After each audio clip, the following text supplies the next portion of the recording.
할렐루야. 주 안에서 사랑하는 성도님들, 오늘은 11월 10일 화요일이고요. 시편을 애쓰다 58일 차를 맞는 날입니다. 오늘은 시편 103편 한 편을 쓰시는 날이죠. 여러분, 제가 지금 어디 와 있겠습니까? 주일마다 이 방에서 섬기시는 분들은 우리 방이다 아마 이렇게 외치셨을 텐데, 저는 지금 3층 새가족실에 들어와 있습니다. 제가 와서 보니까 3층 목회실보다 훨씬 더 분위기가 아늑하고 조용하고 좋습니다. 제가 새벽 5시면 이 해설 영상이 딱 오픈이 되도록 예약을 해놓거든요. 그런데 여러분, 이번 주간이 40주년 특별 새벽 기도회 주간 아닙니까? 그래서 제가 30분을 당겨서 4시 30분에 이 해설 영상이 오픈이 되도록 예약을 해놨습니다. 이유는 특세로 교회에 오셨다가 또 가시는 분들, 그분들이 해설 영상을 오시면서 듣고 또 가시면서 들을 수 있다라고 생각이 들어서, 혹시라도 참고하셔서 오며 가며 들으실 분들은 그렇게 들으시면 좋을 것 같습니다. 아무튼 이번 한 주간 우리가 육신적으로는 조금 고단할 수 있지만, 그러나 특세의 말씀을 통해서, 거기다 시편의 은혜를 통해서 갑절로 하나님의 풍성한 은혜를 누리시고 또 그렇게 기쁨으로 하루를 살아가는 복된 우리 모든 성도님들 되시기를 주님의 이름으로 축복합니다.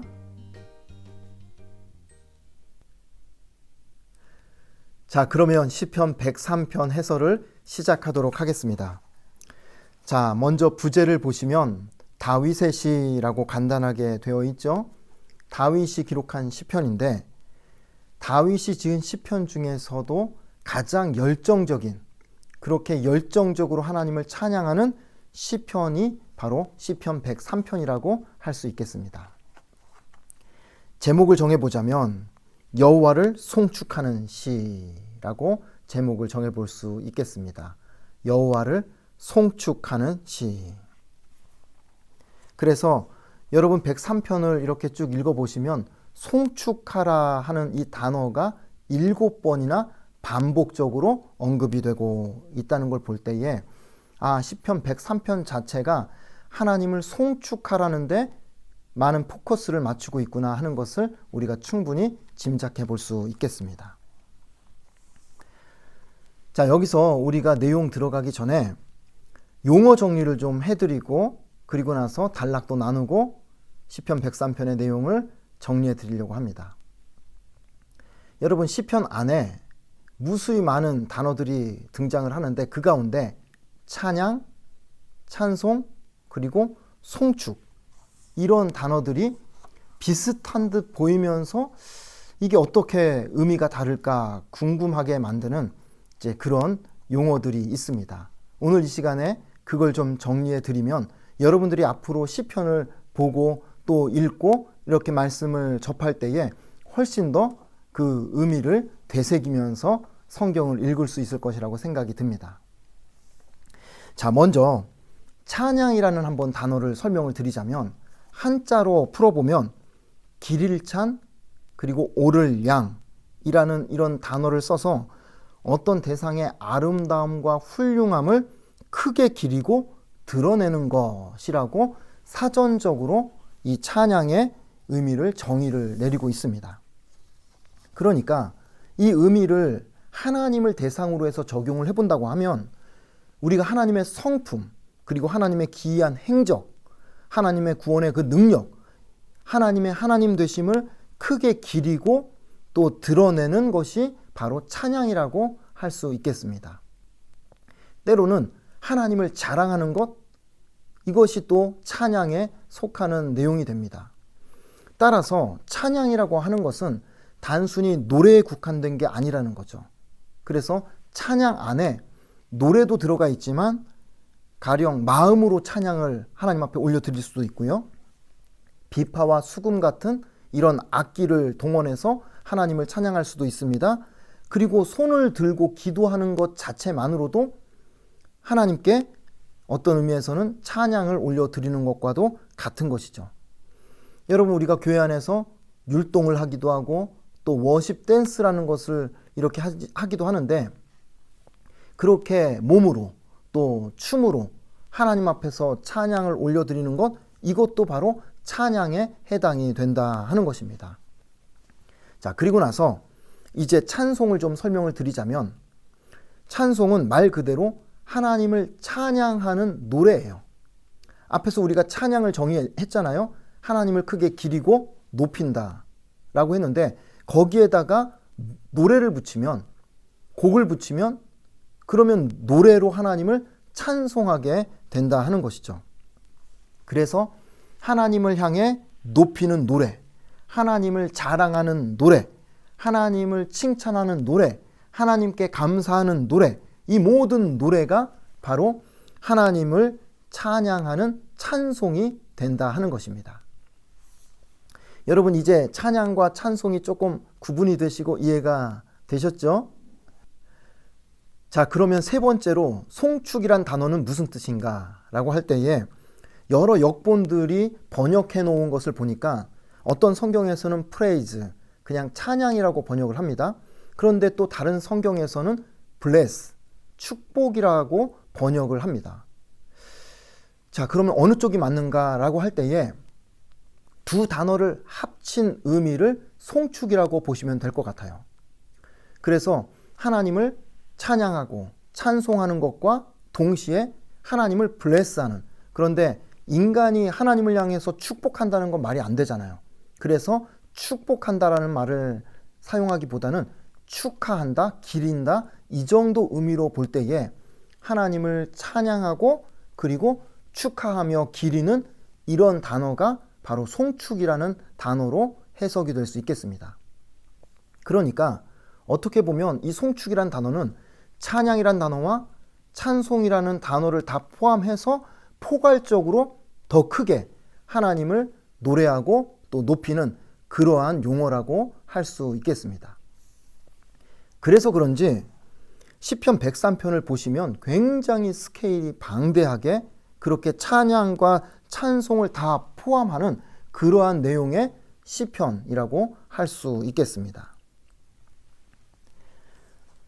자, 이제 단락을 나눠보자면 일단 크게 세 단락으로 나누고 그 안에서 좀 세부적으로 나눠볼 수 있을 것 같은데요. 좀 복잡해 보이긴 하지만 일단 화면을 보시고 전체 흐름이 어떻게 진행되는지만 보시고, 그리고 세부 내용은 또 내용 설명 들어가서 제가 설명을 드리도록 하겠습니다. 자, 먼저 첫 번째 단락은요, 1절에서 5절까지 나에게 베푸신 은혜를 송축하는 내용이 나옵니다. 그리고 두 번째 단락은요, 6절에서 18절까지 이스라엘에게 베푸신 은혜를 송축하는 내용이 나오고요. 세 번째 단락은 19절에서 22절까지 전 우주적인 하나님의 통치를 송축하는 내용이 나옵니다. 자, 그러면 첫 번째 단락 1절부터 5절까지 나에게 베푸신 은혜를 송축하는 내용이 어떤 내용인지를 한번 보도록 하겠습니다. 자, 먼저 1절과 2절을 묶어가지고 내 영혼아 여호와를 송축하라, 이렇게 소제목을 붙여볼 수 있겠습니다. 1절에 내 영혼아, 지금 자기 영혼을 깨워서 이야기를 합니다. 여호와를 송축하라. 내 속에 있는 것들아, 내 속에 있는 것들은 지, 정, 의, 온 몸과 마음을 다 포함하는 그러한 것들입니다. 내 속에 있는 것들을 다 끄집어내서 다 그의 거룩한 이름을 송축하라, 그렇게 외치고 있습니다. 무엇을 그렇게 송축하라고 하는가 할 때에 그의 거룩한 이름을 송축하라, 하나님의 이름을 높여 자랑하고 찬송하라고 외치고 있는 겁니다. 2절 보시면 내 영혼아 여호와를 송축하며 그의 모든 은택을 잊지 말지어다. 이번엔 송축하는데 그의 모든 은택을 송축하라, 그것을 잊지 말라 이야기를 하죠. 그의 모든 은택은 하나님께서 지금까지 내 삶에 부어주신 그 모든 은혜를 잊지 말고 높여서 자랑하고 찬송하라고 외치고 있습니다. 자, 그러면 구체적으로 하나님이 나에게 베푸신 은혜가 무엇인가? 다윗은 6가지로 하나님께서 베푸신 은혜를 이야기하면서 그래서 하나님을 송축합니다라고 선포하고 있습니다. 3절 보시면 그가 내 모든 죄악을 사하시며 내 모든 병을 고치시며, 2가지 송축할 제목이 나오죠. 첫 번째는 모든 죄를 용서하심, 그리고 2번째는 모든 병을 고치심. 다윗은 하나님을 송축하기를 자신의 모든 죄를 용서하신 하나님을 송축합니다. 자신의 병을 고쳐주신 하나님을 송축합니다. 그러니까 이 2가지를 합하면 자신의 영과 육을 회복시켜 주신 하나님 앞에 송축을 올려드리고 있다는 것이죠. 자, 4절로 가시면 내 생명을 파멸해서 속량하시고 인자와 긍휼로 관을 씌우시며, 여기서 2가지 송축할 제목이 또 나옵니다. 3번째 제목인데 파멸해서 속량하심. 여기서 파멸은 죽음의 상태를 뜻하는 겁니다. 그러니까 죽음의 고비에서 그때마다 하나님께서 건져주신 것을 송축한다라는 고백이죠. 4번째, 인자와 긍휼로 관을 씌우심. 그렇게 인자와 긍휼의 관을 씌워주셨다라는 말은 하찮은 인생이 아니라 정말로 존귀한 인생으로 하나님께서 대우해 주셨다라는 것을 고백하고 그리고 송축하는 것입니다. 자, 5절 가시면 좋은 것으로 내 소원을 만족하게 하사 내 청춘을 독수리같이 새롭게 하시는도다. 자, 5절에서 이제 5번째, 6번째 송축의 이유가 나오는데요. 5번째는 좋은 것으로 소원을 만족시켜 주셨다. 다윗은 고백하기를 하나님께서 내 인생에 항상 좋은 것 주셨다, 최상의 것으로 만족시켜 주셨다라고 고백하면서 송축하고 있는 겁니다. 그리고 6번째는요, 청춘을 독수리같이 새롭게 하심을 송축하는 거죠. 독수리처럼 그렇게 새롭게 하시는, 강하게 하시는 하나님을 송축하는 고백이라고 할 수 있겠습니다.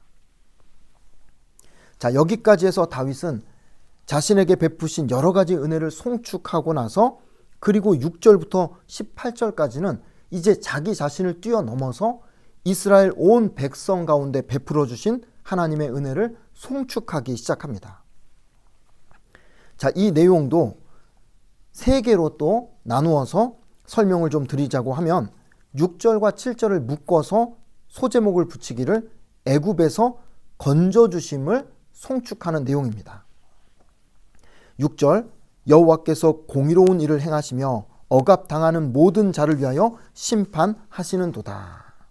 그리고 7절, 그의 행위를 모세에게 그의 행사를 이스라엘 자손에게 알리셨도다. 자, 6절과 7절을 합쳐서 내용을 정리해보자면 다윗은 하나님의 공의로운 일하심을 송축하고 있는데, 대표적인 예를 들어서 애굽의 종으로 그렇게 억압당하고 있던 이스라엘 백성들을 그 애굽에서 건져내신 사건, 애굽을 심판하시고 이스라엘 백성들을 구원하신 그 사건을 들어서 하나님을 공의로우신 하나님이라고 그렇게 송축하고 있는 장면입니다.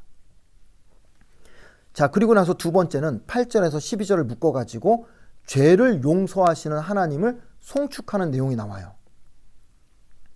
자, 8절, 여호와는 긍휼이 많으시고 은혜로우시며 노하기를 더디하시고 인자하심이 풍부하시도다. 여러분, 어려운 내용 없죠?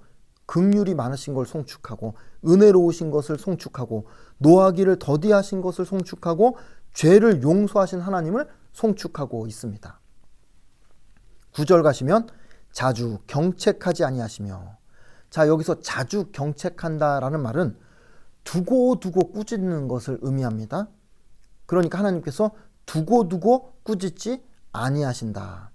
그리고 노를 영원히 품지 아니하시리로다.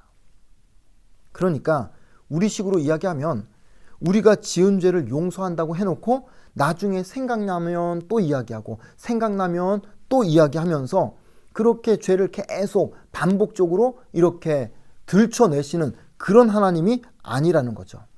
두고두고 꾸짖는 분이 아니라는 것입니다. 그래서 송축한다라는 거예요. 더 나아가서 노를 영원히 품지 아니하신다라는 것을 볼 때에 우리 하나님이 사람들처럼 한번 화나면 정말로 얼굴 다시는 안 보는 이제 그런 사람 아니라는 거죠. 우리 하나님은 그렇게 분노를 영원히 품고 계신 분이 아니라 용서하시고 용서하시면 그냥 잊어버리시는 뒤끝 없는 그런 하나님이 되신다라고 오늘 다윗은 구절을 통해서 우리에게 설명하고 있는 겁니다.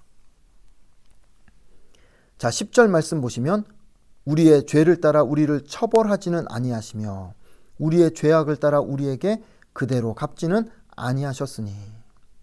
쉽게 말하면 10번 잘못하면 10번 때리고 100번 잘못하면 100번 때리는 그런 하나님이 아니라는 거죠.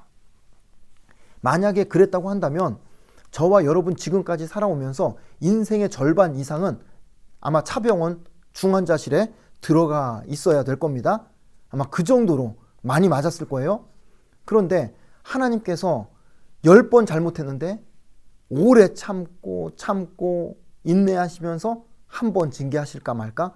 그렇게 우리를 긍휼히 여기시고 우리의 죄악대로 다 갚지 않으신 그 은혜 덕분에 오늘 우리가 이렇게 살아남을 수 있다는 고백을 다윗이 하고 있는 겁니다. 자, 11절에 이는 하늘이 땅에서 높음같이 그를 경외하는 자에게 그의 인자하심이 크심이로다.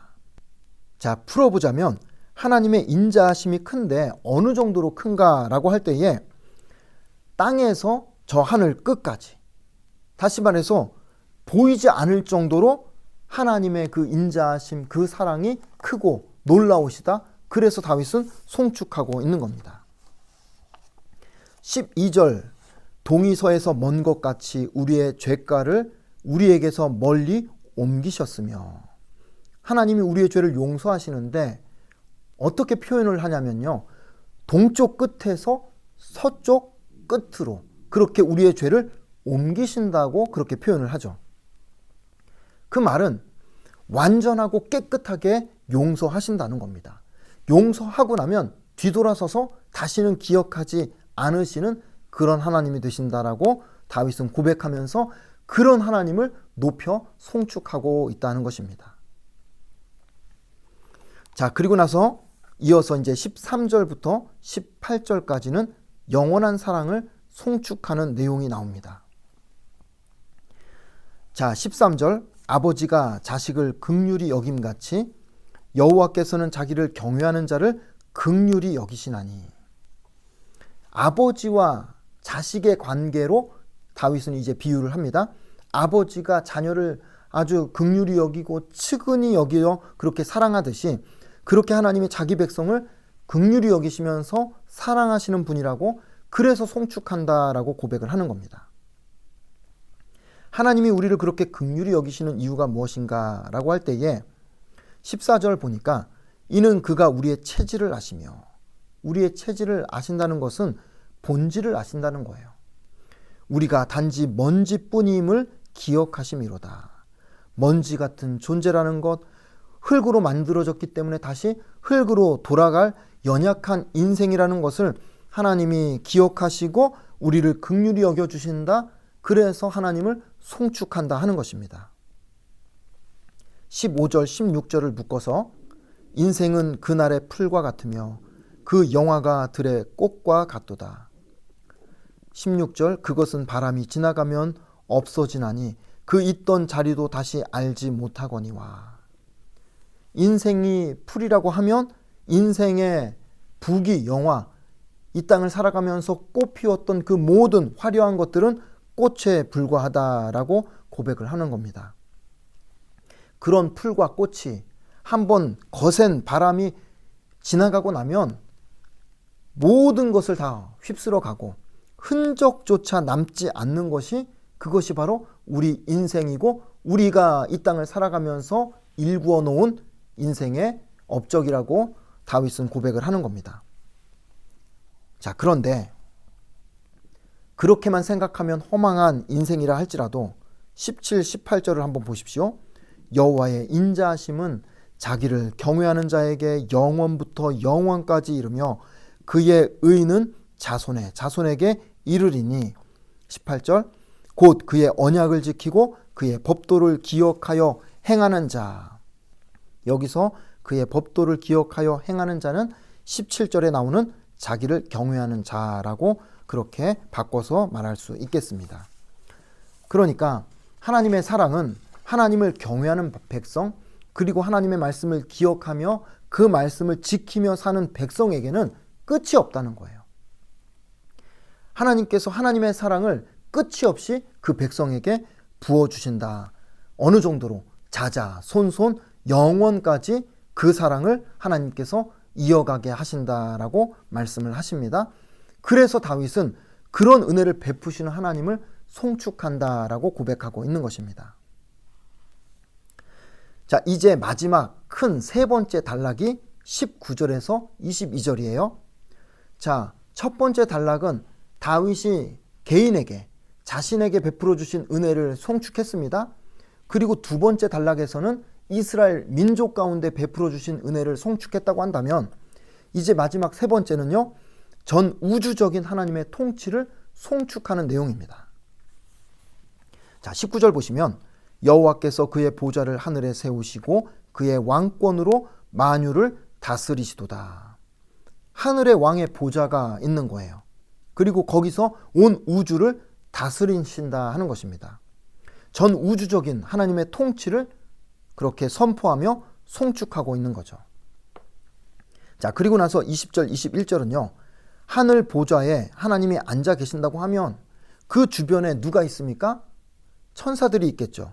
그래서 하나님을 보좌하는 천군과 천사들을 향해서 하나님을 송축하라고 그렇게 선포하고 있습니다. 자, 20절 보시면 능력이 있어 여호와의 말씀을 행하며 그의 말씀의 소리를 듣는 여호와의 천사들이여 여호와를 송축하라. 여호와의 천사들이 나오죠. 천사들을 향해서 하나님을 송축하라. 21절에 그에게 수종들며 그의 뜻을 행하는 모든 천군이여 여호와를 송축하라. 수종들면서 행하는 모든 그런 천군을 향해서 여호와를 송축하라 그렇게 이야기를 하고 있습니다. 그러니까 합하면 하늘의 천군 천사들을 향해서 하나님을 송축하라고 그렇게 선포하고 외치고 있는 것입니다. 자, 그리고 나서 마지막으로 하나님이 지으신 모든 만물을 향해서 여호와를 송축하라 이렇게 외치고 있는데요. 22절 보니까 여호와의 지으심을 받고 그가 다스리시는 모든 곳에 있는 너희여 여호와를 송축하라.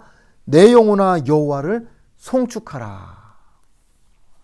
그러니까 여러분, 하늘에 있는 천군 천사들을 다 동원해 가지고 하나님을 송축하라고 그렇게 외치더니 이제는 또 땅에 있는 모든 자연 만물, 그 만물을 향해서 여호와를 송축하자고 그렇게 선포하고 있는 겁니다. 그러니까 지금까지 시편에 나온 찬양 중에서 가장 스케일이 방대할 수밖에 없는 것이 지금까지 단 한 번도 천군과 천사를 다 동원해 가지고 하나님을 향해서 그렇게 송축하자, 찬양하자 이렇게 외쳤던 시편은 없었거든요. 그러니까 다윗 자신과 이스라엘 민족 전체와 모든 자연 만물과 하늘에 있는 천군 천사까지 모두 동원해서 그 높으신 하나님 송축하라, 찬양하라 이렇게 방대한 하나님을 찬양하며 높이는 시편이 바로 시편 103편이라고 할 수 있겠습니다. 오늘은 이렇게 해서 시편 103편의 말씀을 정리하게 됩니다. 저는 오늘 해설을 준비하고 묵상하면서 시편 103편 5절에 나오는 내 청춘을 독수리같이 새롭게 하시는도다 라는 말씀을 잠잠히 묵상하는 시간을 좀 가져봤습니다. 여러분, 성경을 보면 독수리라는 이 새를 비유해가지고 우리에게 힘과 위로를 주시는 하나님의 말씀들이 몇 군데 있거든요. 이제 그 가운데 시편 103편 5절에 내 청춘을 독수리같이 새롭게 하시는도다 라고 하는 이 말씀이 해당이 됩니다. 시편에서는 유일하게 독수리를 언급하면서 그렇게 우리에게 힘을 주시는 유일한 말씀이죠. 시편 말씀 말고 유명한 구절 또 한 구절이 있죠. 이사야 40장 31절 오직 여호와를 앙망하는 자는 새 힘을 얻으리니 독수리가 날개치며 올라감 같을 것이요 라는 그런 말씀입니다. 여러분 한번 독수리의 사진을 한번 보세요. 얼마나 강하고 무섭게 생겼습니까? 실제로 독수리가 지상에 있다가 하늘로 이렇게 비상해서 날아오르는 걸 보면요, 날갯짓 그 몇 번 하지도 않는데도 순식간에 하늘을 향해서 힘차게 날아오르는 새가 바로 독수리입니다. 독수리는요, 날개를 펴고 이렇게 하늘을 나를 때 요란하게 날개짓을 그렇게 많이 하지 않아도요, 그렇게 오래 날 수 있다는 겁니다. 장시간 장거리를 날아갈 수 있는 능력을 가진 새가 바로 강한 독수리라고 이야기를 합니다. 그래서 우리가 기도할 때 이 말씀을 인용해서 종종 우리가 그런 기도하지 않습니까? 하나님, 독수리처럼 지치지 않는 체력과 힘을 허락하여 주옵소서. 하나님, 독수리처럼 하늘을 그냥 날아오르는 그런 인생이 되게 하옵소서라고 그렇게 기도하죠.